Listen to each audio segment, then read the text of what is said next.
expected, you know, typical engineer mathematicians, but they were quite. Well, they were very warm and understanding, and it was nice to speak to them about our stories, and they asked a lot of questions, didn't they? And I think shows they've got a genuine interest because that's what they're working on. And I think what I felt was if I could say anything. Yeah, I mean, and I think it's not easy. It's easy for us to talk to each other about what's wrong and what's our feelings. But it's harder to actually talk to family and friends. But talking to strangers, that I find that quite easy. I think they were a bit shocked as well at some point, some of the things that we said and how it affects our lives, not just on a physical sense, but in every sense, you know, emotionally, family, financially, in future. I think they were surprised to actually think about what how we live and how it affects us, our lifestyle. But I think we're quite open and honest. Yeah, I think very much. Well, they made it so that we could be. Really. Yeah, they were receptive, weren't they? Very receptive. Yeah. That's good. Bringing the links together, isn't it? So that everybody can share their bits of expertise, or in our case, experience. It all helps to But I think the experience from what we were talking about, the different groups, meant that they understood a little bit more about how it all started for us. So, you know, it started in my way for secondaries. It started with a fracture in my spine, because it was almost too late for what they were saying. Well, they were going to be looking at tumours that could cause a fracture, but we're all at that point. We've all had our fractures, and yes, we might have further fractures down the line.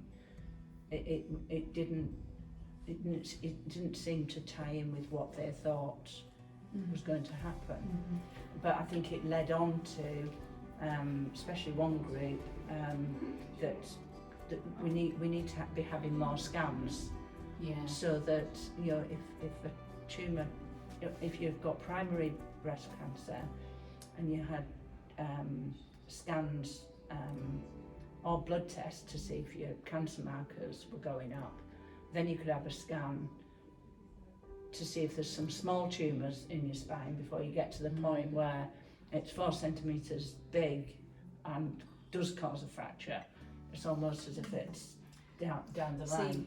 My situation was slightly different because I didn't have primary. My tumour, very small tumour in the breast, was found on a routine mammogram. Right. I was at work when I went to get, and then CT scans showed all of my spine's completely full of tumour, and hips and pelvis and everything, so the whole world was shaken. But on my perspective of the spine, I would very much like to know how to be aware if it's going to fracture. Having had trauma surgery and prophylactic surgery, I can compare the difference, and it's best to have something prophylactic, especially if it's minimally invasive. To me, would be wonderful. Would be absolutely life-changing compared to actually having the fracture. The ladies unfortunately experience, but Well, mine are only small at the moment, so I'm at the point where there could be intervention. Obviously, the research is not at that stage yet, but I would be an ideal candidate for intervention because they're quite small. They're not near the spinal cord. They're in T5 and T7. Which I understand would probably paralyse me from the chest down. So I'm really, really interested in what they're doing, the research, and I think for them it's nice for them to have met people, and when they're actually looking at something, perhaps to have us in mind the real people at the end of the day that are going to be benefiting from it. I think also there's this need to bridge the gap between the research that's going on and ourselves as patients, sufferers, and how do we get the information?